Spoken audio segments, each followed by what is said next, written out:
소돔의 상황, 소돔의 상황이란 제목으로 말씀을 상고합니다. 이제 앞장에서는 이 아브라함과 하나님께서 이제 대화를 나누지 않습니까?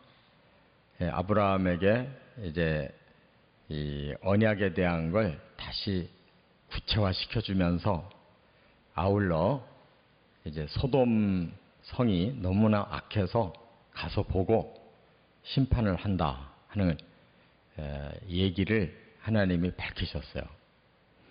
이게 다 비밀이지 않습니까? 그런데 아브라함에게만큼은 숨길 것이 없다. 그러고 이 언약에 대해서, 심판에 대해서 이제 밝혀주신 거예요. 그랬더니 아브라함이 이제 그 소돔성이 심판받는다면 큰일 났다 싶은 겁니다. 왜냐? 자기 조카 롯이 소돔성에 살고 있는데 조카가 함께 멸망당할 걸 생각하니까 막 너무나 마음이 아파서 안 되겠는 거죠. 그래서 중보기도를 하잖아요. 의인이 50명이 있는데도 성을 멸망시킬 겁니까? 하면서 이제 6차례나 계속 간구를 해서 10명까지 의인이 있어도 멸망시키지 않는다. 이런 약속을 받았어요. 그런데 이제 소돔 상황이 어떠냐 그거예요. 의인 10명이 없어요. 그리고 너무나도 악해.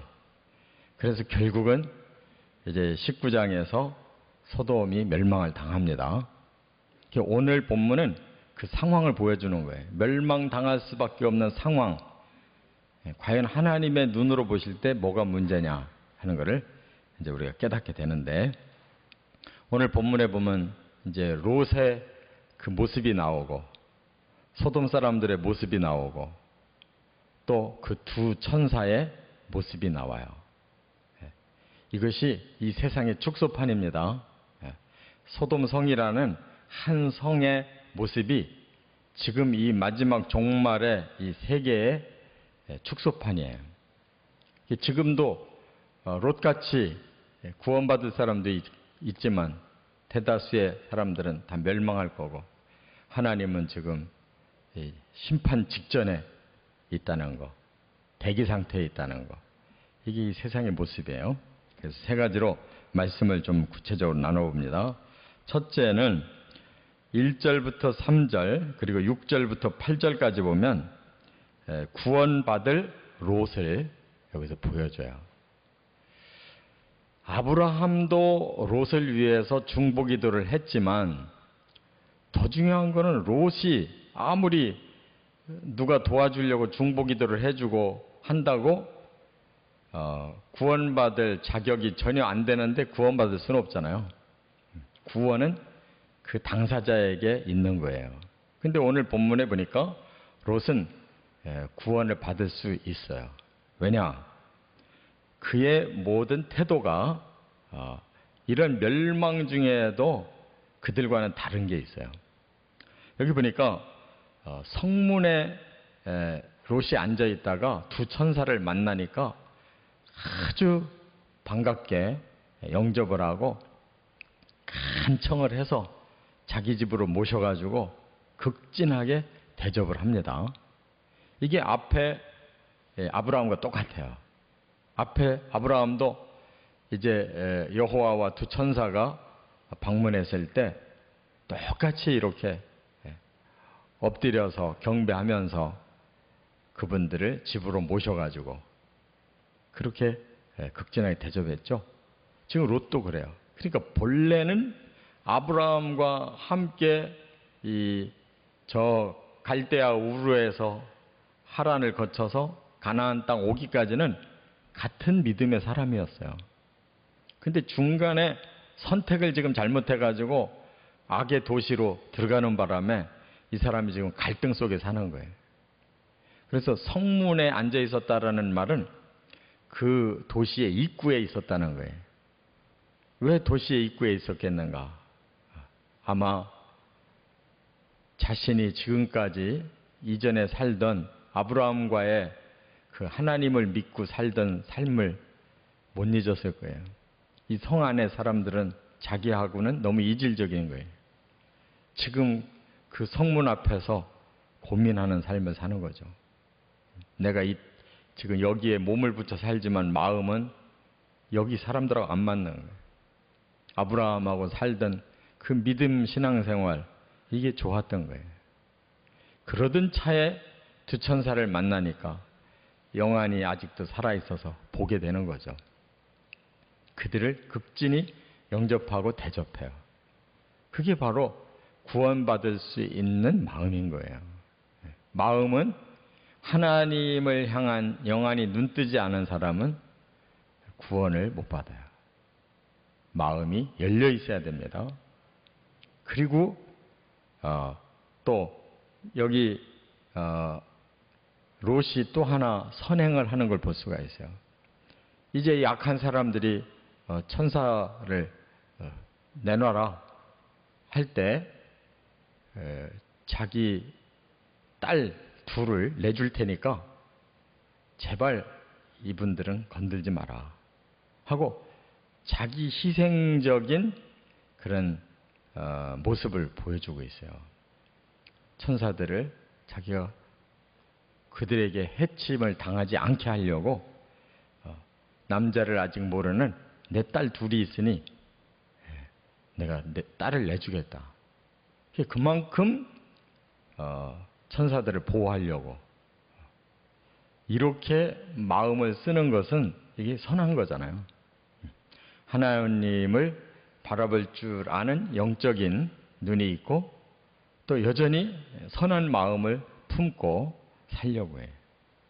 그래서 하나님이 아브라함을 생각해서 더구나 롯도 그런 믿음이 아직 남아 있으니까 그와 그 가족을 구원하려고 하는 거예요. 그러니까 우리는 아무리 이 세상이 지금 악해서 하나님의 유황불이 떨어질 수밖에 없는 상황이라 할지라도 이 속에서 구원은 개인적으로 일어나는 거예요. 이 롯과 같이 하나님을 믿고 여전히 세상의 풍습이 아닌 하나님의 진리가 가르쳐주는 대로 의롭고 선하고 거룩하게 살려고 하는 자는 반드시 개별적인 구원이 있음을 믿으시 바랍니다.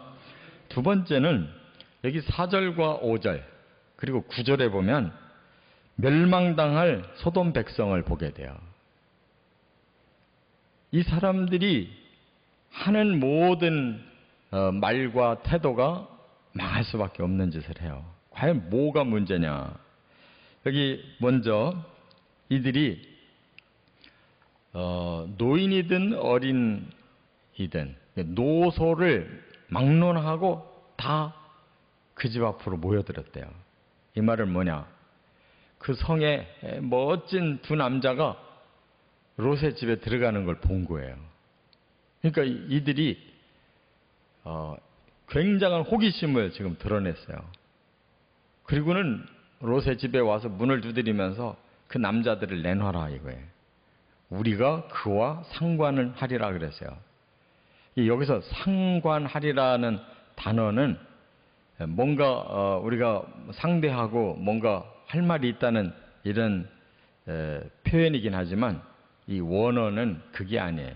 야다라는 말을 썼는데 야다라는 말은 동침한다는 뜻이에요. 그러니까 이 자기들만의 이 세계에 지금 무료함에 빠져 있는데 새로운 신선한 사람이 들어왔다는 거예요. 그러니까 오늘 밤 놀아야 되겠다는 거예요. 제가 어제 주일 낮 예배 때도 말씀을 드렸지만 이 소돔이라는 단어에서 소도미라는 단어가 나왔어요. 이게 뭐냐면 동성애, 남색. 소돔이 이 영어로 사도미 그러면 남색이라는 말이에요. 동성애라는 뜻이에요. 그리고 거기에다가 소도마이트라는 단어를 붙이면 이게 동성연애하는 자들, 남색하는 자들, 사람을 가르치는 거예요. 그러니까 이 소돔의 가장 큰 문제는 사람들이 완전히 타락했다는 거예요. 아주 사람들의 그 욕망에 완전히 빠져가지고 뭐를 하든지 내가 즐거우면 된다. 요즘 사람들이 바로 그렇잖아요. 뭐를 하든지 내가 즐거우면 된다. 그게 목적이에요. 그래서 뭐 무슨 짓이고 다 하려고 그러잖아요. 지희 고하를 막론하고. 그 맛이 없이 무슨 재미로 사냐? 이게 그들의 가치관이에요. 지금 이 소돔 사람들이 그래요. 그래서 성경에 보면 다른 몇 군데에서 소돔의 사람들이 왜 망했는가를 말씀했는데 바로 이렇게 쾌락욕의 극치로 망했다는 것만이 아니에요. 그들이 너무 살기가 좋았던 거예요. 풍요로웠던 거예요. 그래서 베드로 후서 2장 4절부터 14절에도 이 소돔성의 문제를 적나라하게 밝히면서 마지막 때 사람들이 이와 같을 거다라고 베드로 후서 2장에도 그렇게 말씀했어요. 어제 낮 예배 때는 제가 에스겔서 16장에도 그 소돔성에 대한 그 망한 이유를 밝혔다고 그랬는데 베드로 후서에도 있고 이사야서에도 있고 여러 군데서 소돔성의 문제를 그대로 밝혀요. 왜 그러냐? 이게 종말 현상이니까. 예언을 하려면 다 이 소돔 얘기를 안 꺼낼 수가 없어요. 이게 샘플이에요. 악의 샘플. 이들이 롯도 소돔을 선택할 때 바로 그랬잖아요. 그쪽 들판을 보니까 너무 농사도 잘 되고 너무 풍요로운 곳인 거예요. 그래서 롯도 그쪽을 선택했는데 거기에 사는 사람들이 그렇게 풍요로움 속에서 사람들이 이게 타락하기 시작한 거예요. 먹을 거 많고 하니까 그 다음부터는 쾌락으로 나간 거예요. 그러니까 무조건 잘 사는 게 좋은 게 아니에요. 잘 살면 사람이 육적인 욕망이 더 끌어올라요. 그래서 점점 경건에서 멀어지는 거예요. 그들이 거기에 그치는 게 아니에요. 보니까 폭력을 행사하기 시작해요. 롯이 말리니까 이제 네가 무슨 우리 성에 와서 거류 나그네인데 네가 우리 법관이 되려고 하냐? 그러면서 롯을 밀치고 들어와서 이제 폭력을 행사하려고 그래요. 그러니까 이 종말의 모습은 똑같아요. 사람들이 이렇게 쾌락욕에 빠져버리고 뭐든지 안 되면 폭력으로 다 해결하려고 그래요.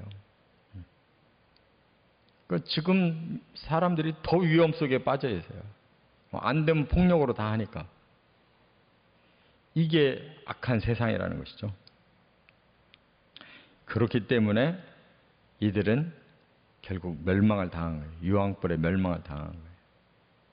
하나님이 그 악을 그대로 놔두면 더 썩어가지고 완전히 다 타락해버리니까 그 성을 먼저 멸망시켜서 그게 악이 퍼지지 못하도록 하신 거예요. 자, 끝으로 세 번째는 10절과 11절에 보면 심판을 집행할 두 천사를 이제 말씀하고 있어요. 두 천사는 처음에는 상황을 보러 온 거였어요. 하나님이 두 천사를 보낸 목적이 뭐냐? 아브라함에게 밝혔잖아요. 원성이 들린다는 거예요. 부르짖는 소리가 들린다는 거예요. 그러니까 그 속에서도 사람들이 막 너무 괴로운 사람이 많은 거예요. 지배자들은 막 지나치게 지배하고 그래도 좀 경건하게 살려고 하는 사람들은 그 풍습에 다 빠져들 수밖에 없는 그런 상황이 되고 그러니까 사람이 쾌락을 즐긴다고 마음이 행복한 게 아니잖아요. 쾌락하고 행복은 다른 거예요. 그러니까 쾌락은 즐기면서도 마음에 행복이 없는 거예요. 어딘지 모르게 마음이 허전하고 불안한 거예요. 그러한 그 성에서 들려오는 영적인 원성이 하나님의 귀에 들렸다는 거예요. 그래서 일단 아라보로 두 천사를 보냈는데 두 천사가 당하는 정도니까 이건 말할 것도 없이 천사가 지팡하겠다고 하잖아요. 지금. 그래서 일단 그들 눈부터 멀게 했어요. 왜? 그냥 놔두면 롯도 당하고 두 천사도 당하는 거예요. 폭력에. 그래서 갑자기 그들의 눈을 멀게 했다고 그랬어요. 그러니까 두 눈이 멀으니까 꼼짝도 못하고 막 헤맨 거죠.